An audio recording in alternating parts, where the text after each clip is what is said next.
Hello, everyone. Can everybody hear me okay? All right, welcome. We are very excited to have this discussion panel tonight. We know that there are several new changes for Ohio voting laws that definitely impact students in Ohio, but also people that are voting in Ohio overall.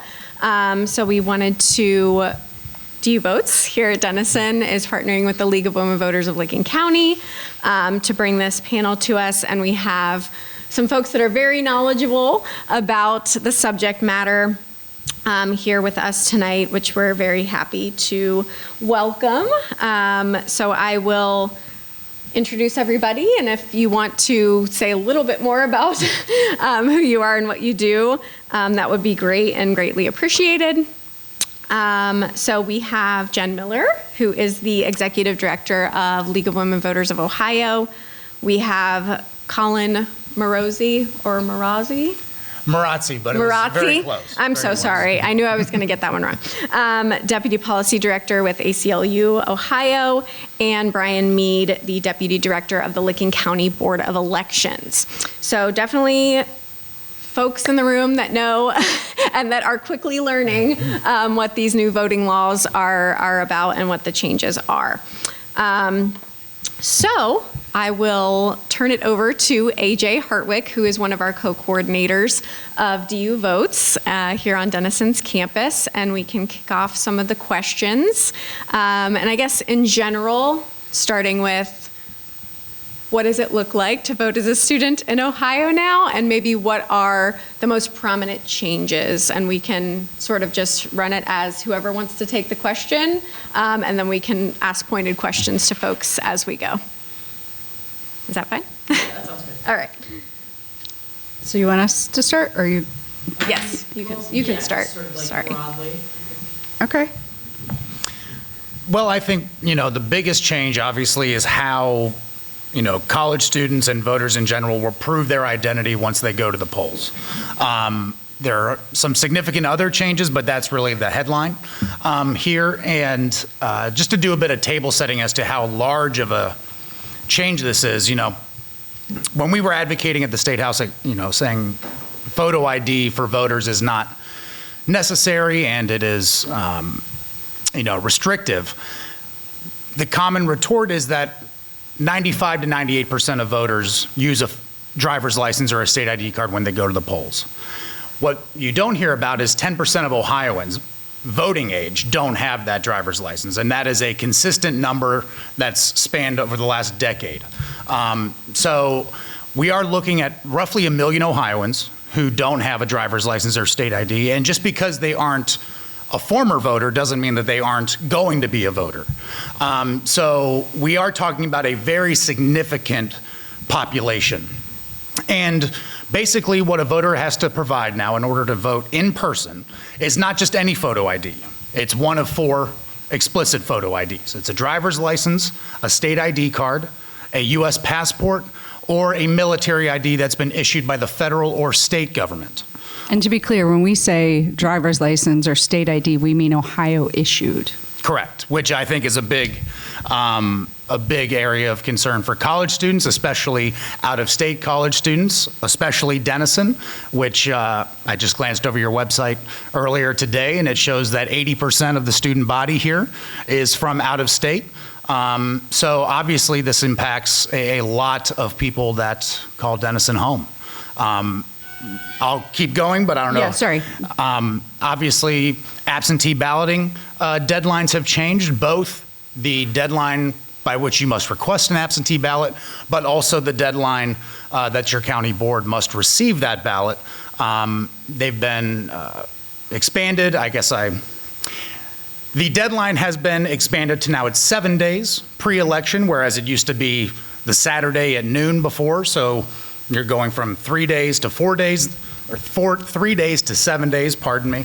And then on the back end. But that's to request a ballot. Correct. Which honestly is a good thing. Because many voters, if I mailed you an absentee ballot the Saturday before the election, the likelihood of you getting it from the post office is it's a good toss-up.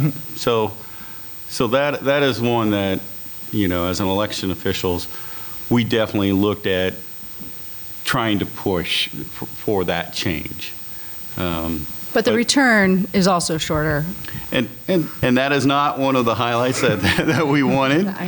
But again, the first that was a problem, guys. It was a problem which caused many voters to be concerned when they went. For many absentee voters that request their absentee ballot and they got it in the mail either Monday or Tuesday of Election Day, they were very concerned that we would not get it. So they would go to the polls, and if they went to the polls, they had to vote provisionally.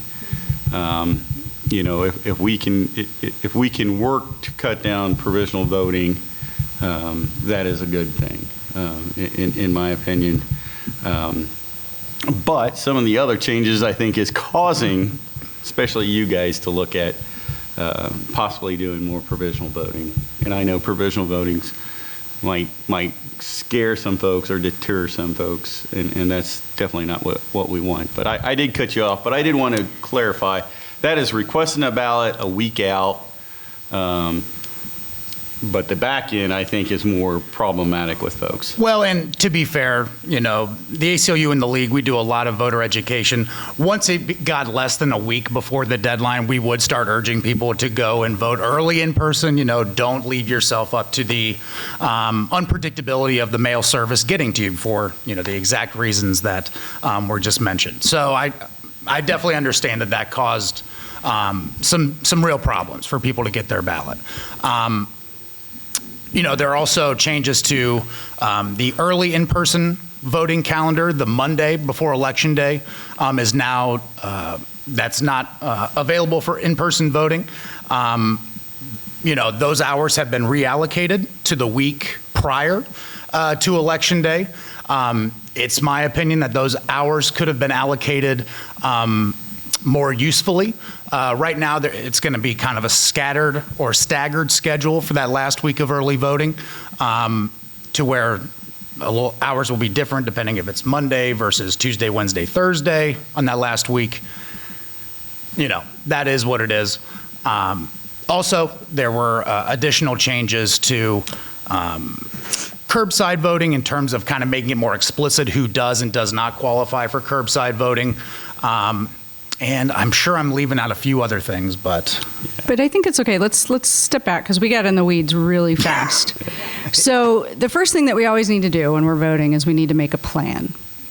And so what everyone needs to know is that if you're a seasoned voter and maybe you voted the same way for a very long time, you still need to adjust your plan. If you're a brand new voter to Ohio, your plan is also going to look a little bit different. So when we talk about making a voting plan, the first thing we want to do is decide how we're going to vote. So you have three options in Ohio. You can still vote early at the Board of Elections. You can vote absentee, or sometimes gets called voting by mail. Or you can vote on Election Day at the neighborhood polling location. So what you're going to want to do is decide which of those you want, and then make sure you understand the mechanics of that, okay? So that's kind of where we started talking about those mechanics. If you want to go to the early vote center, which I think is a great option, you will need one of these IDs. You'll need a state of Ohio issued ID, either driver's license or state ID, a military ID from either Ohio National Guard or U.S. military ID, or you'll need your passport, okay? So if you want to go early, that's what you're going to need. If you want to vote. That is the distinction. I mean, early voting really used to be in-person absentee, and now they've really defined it as in-person votings with the same regulations that you have for Election Day. So if you don't have ID and you vote provisionally, you still will be let's get into those details in a minute. I just want to go through, because we have students here, and I know we have some who are zooming in or going to watch this later. So I want to go through the choices, and then we can go back through. So one is voting early, and that you know what ID you need. If you want to vote absentee, this is actually a really good option for you if you don't have an Ohio-issued ID or a passport, because when you vote absentee or vote by mail, then you only need the last 4 digits of your social, and you're going to want to check those deadlines, because what we're talking about is that calendar got tightened. You have to request your ballot. You have to apply to request your ballot 7 days before the election, and then the return of it needs to be in hand. And you might want to drive it. In fact, I would suggest you get it to the drop box at the Licking County Board of Elections. It's got to be there by 7:30 on election night. If you put it in the mail, it has to be postmarked the day before the election, but please don't wait if you're going to put it in the mail. In fact, what I would really love is for you all to have some drive to the Board of Elections parties to get your ballots into the drop box. Or you can wait and go on election day. And there you don't have to apply for a ballot. But once again, and I'm sure you have a location very close to campus, it would be very easy to walk to. But once again, you're going to need that ID. So again, I'm just going to list them just so we're clear. That's the Ohio driver's license, Ohio state ID, U.S. military card, an Ohio National Guard card, or a passport. And it can be the book or the card. Yeah, I'm sorry to interrupt, but could you talk a little bit more about the passport? Because that's new. Yeah. Students are curious about the rationale behind making passports now.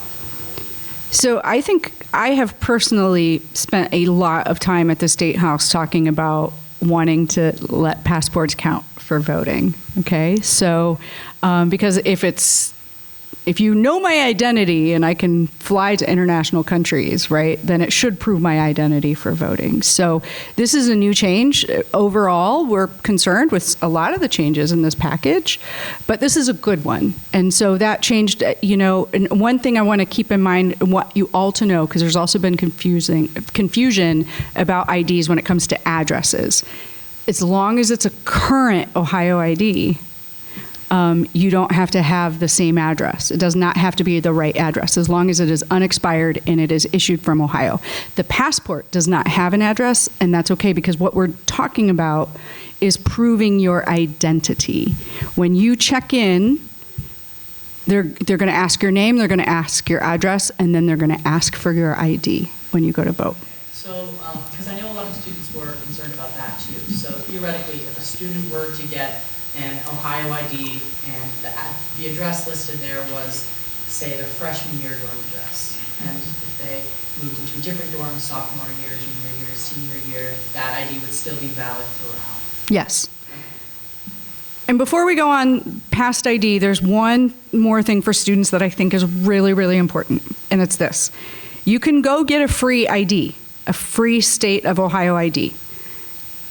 If you have a driver's license from another state, so I know you're from Pennsylvania, you get an Ohio ID, your Pennsylvania driver's license is no longer valid.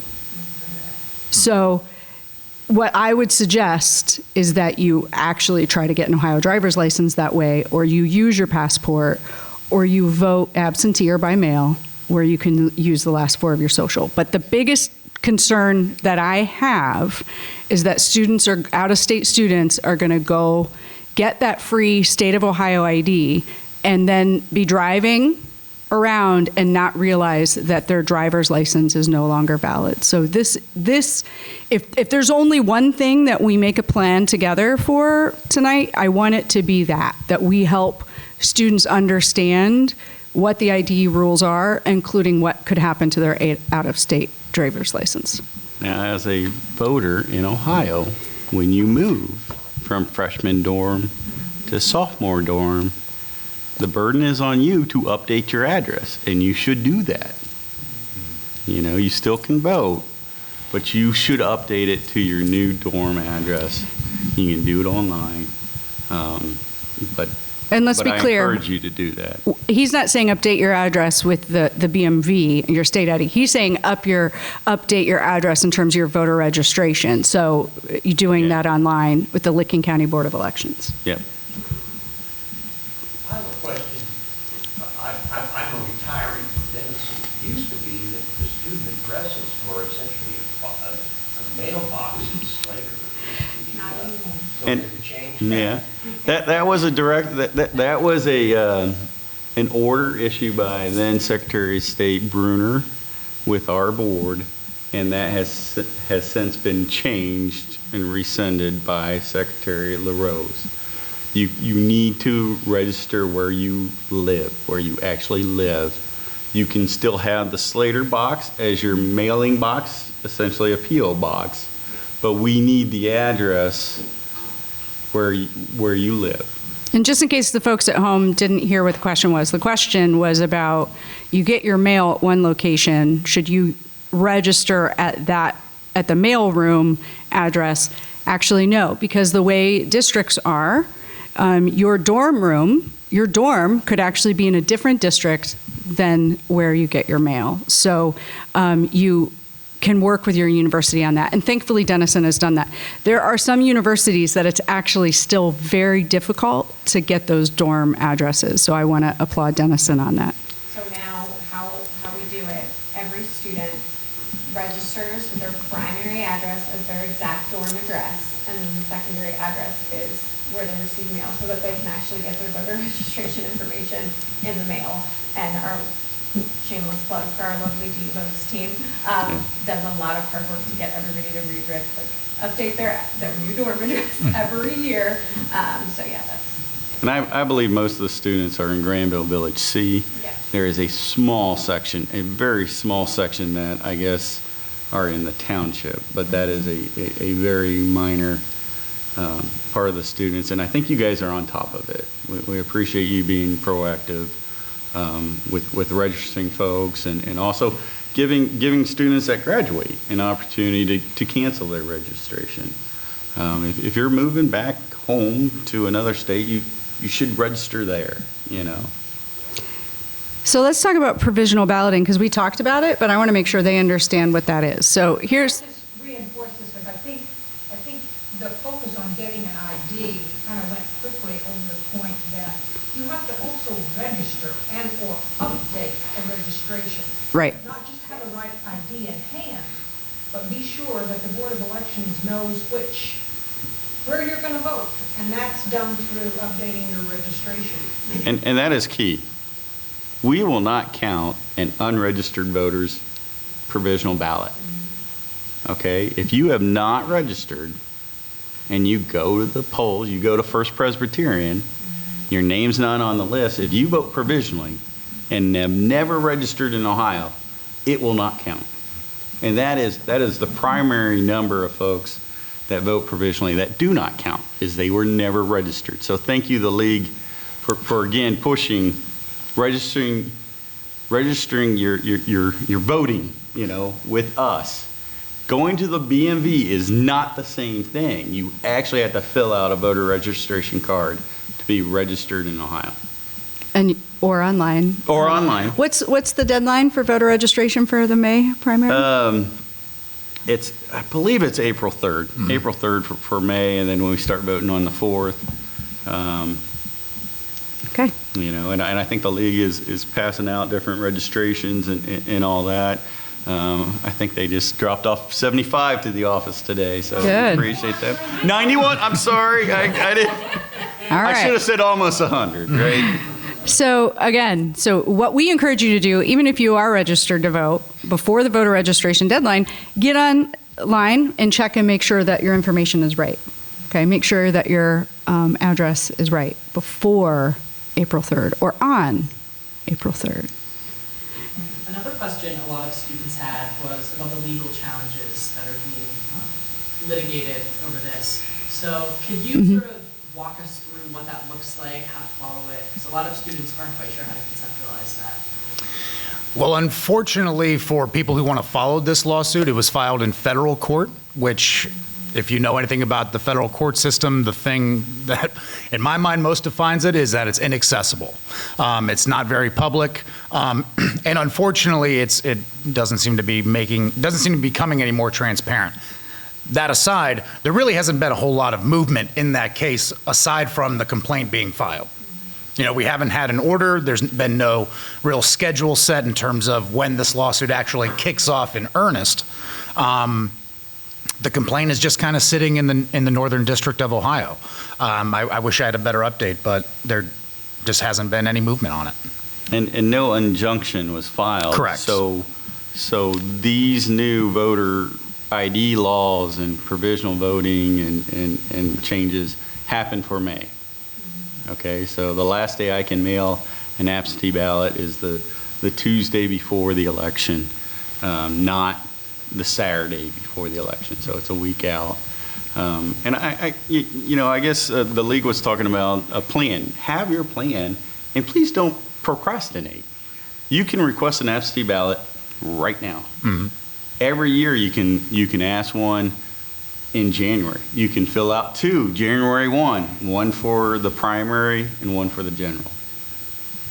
So you do have things available to do that. And can you also, as folks who are working on the ground, give us, this is sort of a tall order, but a picture of how this will affect Ohio beyond just Denison, which communities are really going to be impacted by this, and what this means for the state? Yeah, I mean, we're certainly concerned about students. We're always concerned about students and young people. So in 2018, the league did a focus group with young people, and we found that a lot of young, so 17 to 24, and we found that a lot of folks just weren't showing up to vote because they didn't understand the logistics. They didn't understand that they needed a certain ID or that they needed to register at a certain time. And so we're always worried about young people, which is why I would like to add that part of as students, part of your voting plan is to ask someone else about their voting plan too. Just encourage everyone to do that and to ask for help if you need it from professors or the league, or to call the County Board of Elections because they want to help you too. We certainly have concerns about people with disabilities. People with disabilities are less likely to have a state-issued ID. And so they're also potentially more likely to use voting by mail, which now has a much shorter return deadline. They are also, I would say, more likely to want curbside voting, and we are dismayed about the way those changes were made, because the lawmakers actually crossed out the word blind in 458. It says that you have to be physically unable. And that is a concern. And I don't think county boards of elections are necessarily going to turn people away. But if you see that, and maybe you have something else is a challenge. It's not that your legs and feet don't work, but maybe it's something like an anxiety disorder or things like that. The good news is that if you request your ballot curbside, they can't, and you say it's for the terms of a disability, they can't deny you. But these are some populations. Again, that 10% of Ohioans who don't have state-issued ID often are low-income individuals. They're students, they're senior citizens, they're people with disabilities. A lot of times those folks might also not have a passport, right? And so this is, yes, voting is a responsibility. It's also a right. But one of those things is that we have to be in community with one another, not about how you're going to cast your vote, but just making, or who you're going to vote for, or what stance you're going to take on an issue. I'm less worried about that. I just want you to check in with your loved ones to make sure they have a plan and they know that the rules have changed and that they're doing that research and adjusting that voting plan. And I would go back to the earlier statement. 98% of that voting population, it's probably not going to be a change. You, sir, you probably have a driver's license, and you show it all the time. It's not a big deal. But we are talking about that 10% of voters that may not come out to vote. They may be new. They may be young. I mean, that is where you see it. And in particularly Licking County, we're going to see it probably at the Denison student level. Other than that, I don't see really much change for a lot of voters, because they're bringing the driver's license. Honestly, Denison was really the major place that did a utility bill as their ID. So I definitely see that as challenging. And I think also if the message isn't out, don't procrastinate. Okay? Always with the absentee ballots, we try to encourage folks to get the request in early, so we mail you that first day. April 4th is the first day we mail. If you don't call me until 3 weeks later and say, I never got my ballot, you may not get a ballot. Now, what happens if you don't get your ballot in the mail? You can still go to the early vote center or go vote on election day. Yep, and you'd vote provisionally. For that ballot to count now, you will need to have one of those 4 IDs, or within 4 days after the election, show up at the board and show us one of those IDs, which does make it difficult. It used to be to fill out a provisional ID envelope, part of it. We really just needed your last 4 digits. That is no longer the case. So again, don't procrastinate to where you'll have to vote a provisional ballot.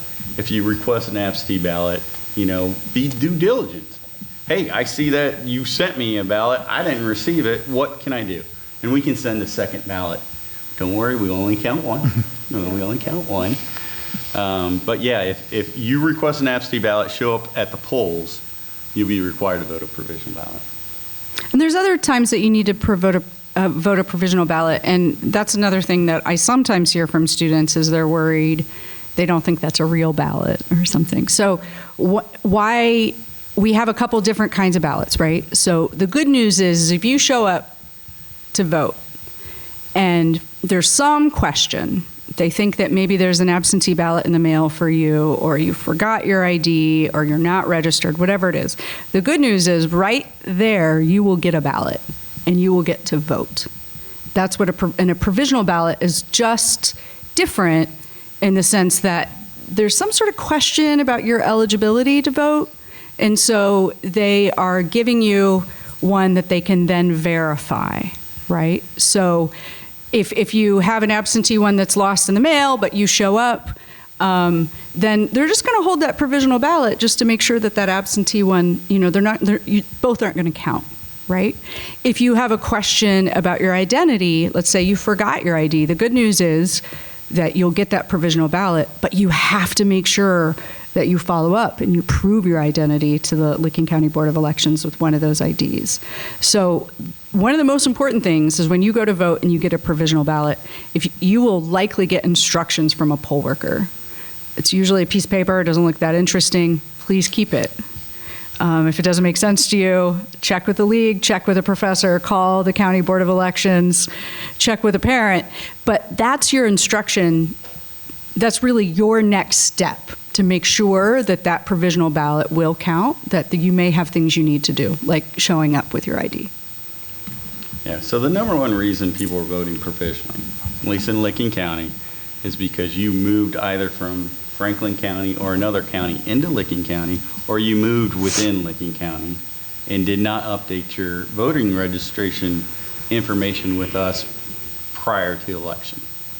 And so you go to your old polls and you say, hey, I moved. Well, by law, you got to vote where you live. So if you used to live in Newark and now you're going to school in Granville, you don't have the right to vote on Newark school levies. Now you have a right, because you live in Granville, to vote on Granville stuff. Okay, and that's why you're voting provisionally. Most voters like that, though, are probably not going to have an issue because they will have a driver's license. Again, I think the concern is with students. That's why you should not, every year when you move, you should update your information, all right? And I think they're working with you. Just because you go to the BMV, and people do this to us, they go to the BMV the week before the election and said, I changed it. Well, a week before is not 30 days before, and it doesn't count, you know? I think we had a question back here. The gentleman, yeah. When referring to the 10% of people who would be greatly impacted with these new ID law changes, is that 10% of the already voting bloc? or is that including the eligible? Right. It's 10% of voting age Ohioans. And so I think that's the difference that's the difference of those two percentages, right? Is that you'll hear from boards of elections that well over 90% of the folks are showing up with a compliant ID already. Our point, I think, from the voter advocacy side, is that there's a lot of folks who tend to not show up to to vote on a regular basis, who don't have that state-issued ID. But I'm glad you asked that question, because it reminds me that there are helpers coming to Ohio called vote riders, and they actually need a lot of volunteers. This is something that you can get trained to do. You can do it actually from your dorm room or from your home, and you'll actually... What Vote Riders does, they're nonpartisan, but they'll help you get your ID. So, a lot of times one of the challenges of that 10% is that they don't have the actual backing documentation, right? They don't have they don't have their birth certificate or their social security card. So the first thing that would happen is, if you were a volunteer, is you could be on the phone or Zooming with someone and helping them understand first how to request those materials, and they will actually they will cover the costs of getting those mailed to you.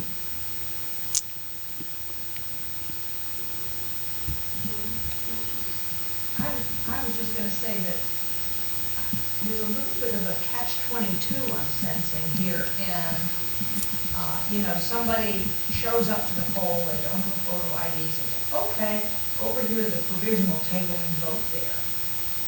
But then you've got to demonstrate that you have a photo ID, and that's going to be really hard for people who don't drive anyway, to even get to the Board of Elections with something. And I'm thinking of this elderly couple that showed up to the polls in Granville Township, probably drove at one point, but no longer have a functioning ID. They had no photo ID. Yeah. And then, so you say, well, you can vote provisionally over here, but then you have to demonstrate somehow. And that's really hard for people who don't have a driver's license anyway, and are probably living in Middleton or Otterbein, So I don't know everything that, if everyone heard that at home, hopefully they did, but I think you're really hitting the nail on the head, which is that our election system works really well if you can read, if you have a driver's license, if you have a car, if you can afford a stamp, right? What happens, and this is why we care so much about unique populations who have unique barriers to the ballot, So senior citizens, you're right, senior citizens are far less likely to have a state-issued ID. And so and they might be less likely to drive. So you are right in that we have to, that's why voter education at this point is so important, and making sure that we advocate for ourselves when we don't get our ballot or we're confused about what the rules are. I think that's really important, that we advocate for ourselves and for others in this process. Julie? They talked about curbside voting. My understanding why that was put in is because some of the urban counties really had issues with in-person voting. People thought of curbside voting as like waiting at line at Applebee's, curbside pickup, and that they would call and sort of skip the line. And that is what I've been told by the urban county directors. We don't really see a lot of that in Licking County. Normally what happens in Licking County, you go to the polls, whoever drove that person to the polls comes in and says, hey, I have someone in the car, can you vote him or her in the car? So we don't get hit with it as much as I think some of the urban counties. And you're right, we're never going to say, prove to me that you're disabled, but if you physically can't get out of the car, if you again, I wouldn't wait until election day. I would try to work something out beforehand, work with these riders and stuff like that. But even if it's election day, the process is, and we train the poll workers, normally the driver comes in, and they will go out, and we send two. We'll send a Republican and Democrat to go vote at the car. I would say we probably do most of the curbside votings during early voting at our board office, and it's just fun. I mean, that's a service we can do. But whenever if you have an issue, do not hesitate to use that, is my point. Thank you for that. Julie? You know, I wish I looked at the Secretary of State website this week. The last time that I looked, if you moved within a precinct, you had to give it not a provision. Is that still? Yeah, so let's repeat. You want to repeat the question just so people from at home? So right now, if you're an Ohio registered voter, like you or Denison, you're in Granville Village C, you go down to First Presbyterian, they look you up, you give them your passport, and they say, do you still live at 150 East Loop, Granville? And you say, well, actually, I just moved to this hall. Well, that hall is still in Granville C. They are instructed to have you do a new voter registration card, but provide you a regular ballot. And a regular ballot, mainly what we're talking about is you get a vote on the machines, okay? You can also request a paper ballot that goes in a white envelope, and we count it election night. It's different than the provisional.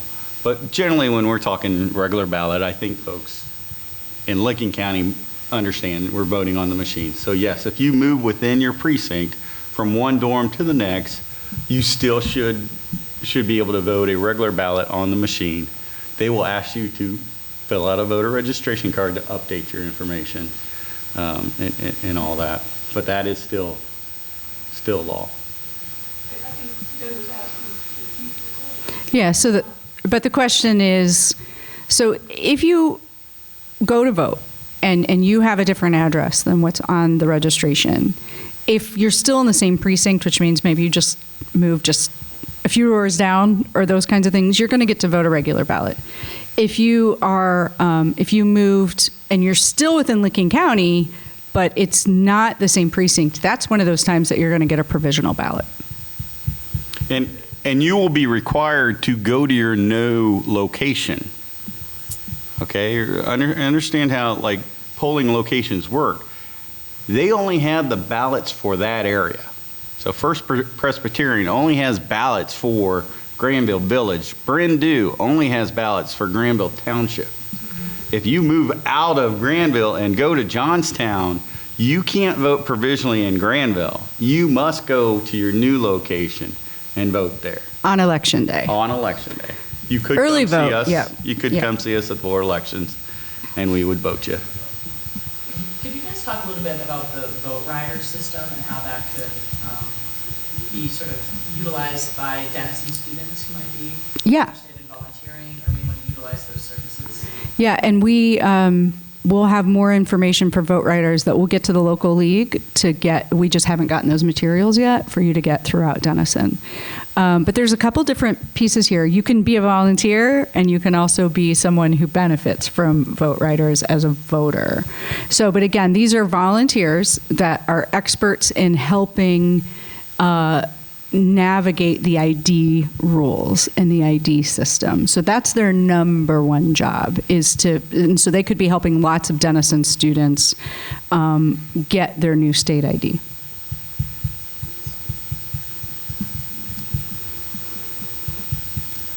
There are no other questions. Something. Oh wait, there's one right here. Working in that poll, or in that precinct there with the students, I know in the past, the ID was, as you said, to confirm their identity, but then they had their utility bill to confirm their location of residence. So in this case, going forward. Well, that's actually incorrect. Before this change, the utility bill by itself was used for ID. It was to prove their identity. Yeah, one of those. You did not need to show a utility bill and a photo ID. That is a misconception out there. Now it's sort of gotten worse, I guess, or depending on how you're looking at it. Now you must show a photo ID. It was always believed you had to, but that's actually incorrect. You could have showed a bank statement, a utility bill. And the reason why your address had to be correct on that was because it was just, we had alternative IDs, and part of proving your identity was you had to have, it had to be the same name and address that were on the voter registration roll. So if they, in this particular case, if they use the passport, will there be any information required to have No. a connected physical residence, or it'll already be in the system because they've registered? Right, so let's back up. Let's pretend that you did your due diligence and you registered to vote by April 3rd. You show up and you say, hi, poll worker, by the way, they're volunteers, you should do it. You get paid, you get to see democracy up front. Hi, poll worker says, what's your name? I'm Jen Miller, my address is blah, blah, blah, blah, blah, blah, blah. And then I show my ID. It can be my passport. I'm proving my identity. Yes. Yeah. They are going to manually type in your name into the iPad. We use no ink e-poll books, and they're an iPad. And they'll, because they can't scan the passport, they'll manually write your name in, bring you up and say, do you still live at XYZ? And if you confirm, yes, I affirm I live there, they will get you that ballot. If you say, I moved to a new dorm, they will double check to make sure that dorm is in Granville C, and you would get to vote on the machines, a regular ballot, and we would ask you to fill out a voter registration card so that it is updated. Oh, don't worry. Just to kind of clear up the confusion, I think, I actually read this in an article from Sherry Polin, who's the president of the elections officials, and she said, and I thought it made a lot of sense, the old ID requirements were really focused on showing where you lived. The new ones focus on showing who you are. So that's why there's not that current address requirement anymore, and there's a photo ID requirement now, because they want to see that picture of the voter. That's kind of the easiest way to conceptualize it, at least for me. And I think it would be helpful for others too. Just really quickly, because for us, probably the most important thing is just the logistics of getting all students voting who are eligible. I just want to confirm that students registered to vote early, students registered to vote in Ohio to vote early, they need an Ohio issued driver's license, Ohio issued state ID, U.S. passport for military ID, and those four same things are what's needed on election day. Correct. So the ID that's a new thing, and in case you didn't hear at home, the thing that has changed the most in terms of early voting is that now you need the same photo ID when you early vote as you do on election day. And again, it's those four. So state issued, so Ohio issued ID, Ohio issued driver's license, passport, U.S. military ID, or Ohio National Guard. I just wanted to have you said it already, but just to say it again, for our out-of-state students who register to vote in Granville using the last four of their social, request an absentee ballot, doing the same, using the last four of their social, can get a ballot through the mail and send it back in plenty of time. We're going to make sure they understand what that is. And so that way they can still vote in Ohio without surrendering an out-of-state driver's license. Yes. Is that correct? Yes. Yes. I do want to encourage you, if you want to continue to vote at your home, to work with your local board of elections. Okay? I'm not saying you must, but I encourage you. All right? You may have school levies that you care about back home, or city council, or dad's running for county commissioner, or mom's running for judge. All right? So again, it is a two-way street, but we definitely do want, if you so choose to vote here, how to do it correctly and all that. But is it not the case that if you vote absentee back home, there's no photo ID required? I believe it depends on your state. So the question was, if you vote absentee back home, there's no photo ID required. It depends on where they live. So what we're talking about here is that students get a choice. If they are out of state, or actually wherever they live, they can register to vote at their home address, perhaps where their family is, or where they grew up, or where their parents or grandparents are. They can register to vote there, or they can register to vote at school. We can only talk about voting absentee or voting by mail, those rules, if their home address, for Ohio. We don't know. You need to check if you wanted to vote absentee in Pennsylvania elections, you would need to check with the rules and laws of Pennsylvania. Do not do. They don't have to have. Right. So the bottom line is. Be involved in voting absentee in Ohio. Right. Right. So what we're saying, the great thing about making a voting plan is that there are pros and cons to each of those options: early, absentee, or in person on election day. And so one of the pros, if you are out-of-state student, or you don't have one of those IDs, there is a big pro to voting absentee or voting by mail, because you only need the last 4 digits of your social security number. Now, the con side of that is you got to make sure that you're working ahead early so that you don't run into slow mail issues or things like that. And I do want to clarify, do not do both. It's against the law to vote back home and here, okay? The secretaries across the state do work together on checking that. So do not, you got to pick one. Okay. Voter education. Thank you. People will not be voting Thank in more you. than one state. Many people think that happens here. It doesn't. Right. I know, and I don't want to breed Well, and any it more very rarely miscommunications. happens in Ohio anywhere, but, yeah. When we have 13 instances that were checked out in the state of Ohio with the millions of voters that we had. So, yes, we definitely, well, when I say we, my votes team does a lot of great voter education work to make sure if you are voting in Pennsylvania, for example, that is where you are voting. You are not in two places. And to sort of jump off that point, what do you suggest that us students do to educate Ohioans who may be deeply affected by these changes, like student voters and even community members who may be impacted? So first off, I would really love to see you, and I know you do voter registration drives. If you need swag, you need candy. Look, you can't give candy just for registering to vote. You just have to have it on the table for anyone. But you need you need pens, you need volunteers. You just let the local league know or let us know, and we'll help you. So first off, have voter registration drives and have voter information on those tables.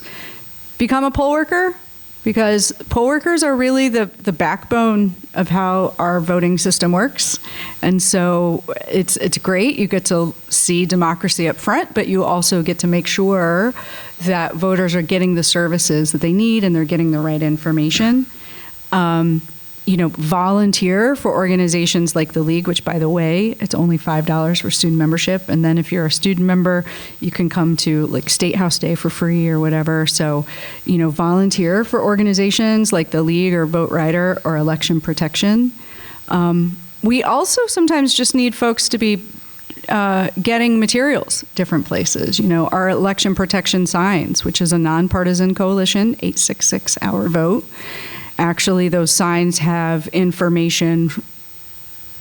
Our signs talk about 866 Our Vote, but it also mentions the other 3 hotlines for Asian Pacific Islanders, for in Spanish, and then also in Arabic. So it could be that you become part of the Election Protection Coalition that Collin and I are part of, where you just drive around and help us get signs out everywhere.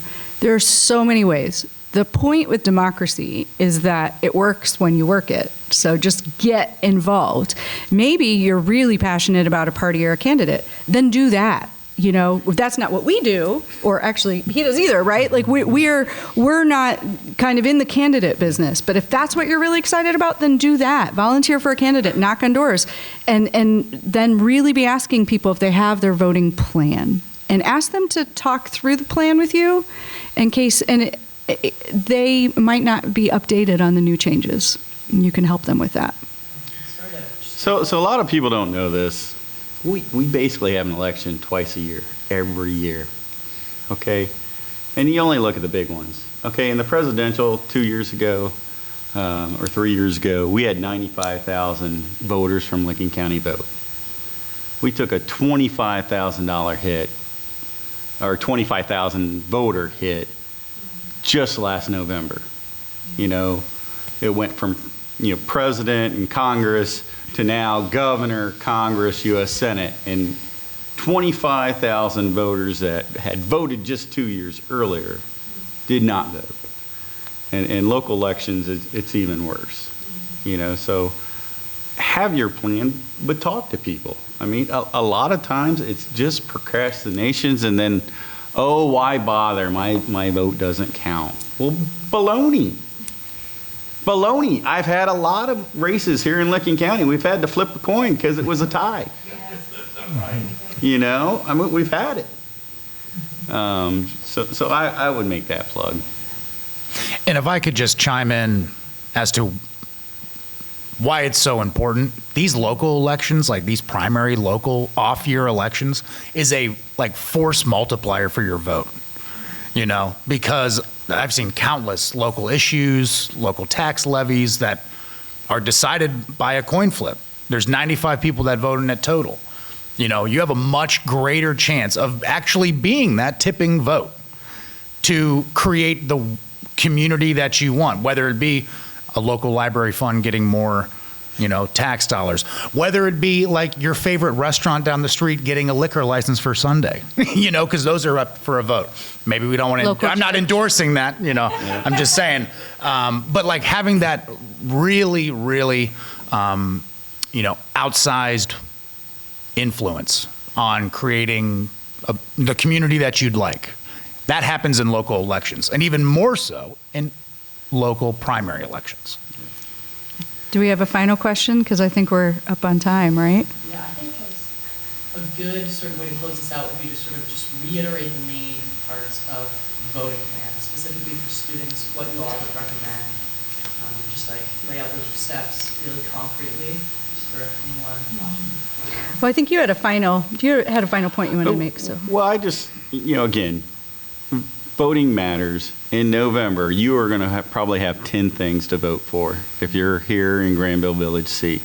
You're going to have Village Council, you're going to have Granville Township, you're going to have Granville School Board, you're going to have the municipal judge on the ballot. Most likely you're going to have a statewide ballot issue. So there is a lot definitely on November. In May, you actually have an issue on here in Granville that'll be voted on. There's two. That's right. Two of them. Well, three if you live close enough to. Yeah.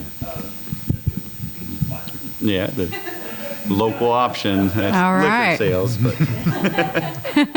they never lose for some reason. I don't know why. So the voting plan, the first thing you do is you decide how you're going to vote. So are you going to vote early at the Board of Elections, which I think is a great option because you can carpool and you don't have to all be at the same precinct. This is what me and my daughter do. We go vote and then go out to eat later because our addresses are different. So you can vote early. You can vote absentee, which remember, that's a good option if you don't have that state ID, but you have to prove your identity twice for voting absentee or voting by mail. One when you request the ballot and then the other when you return the ballot.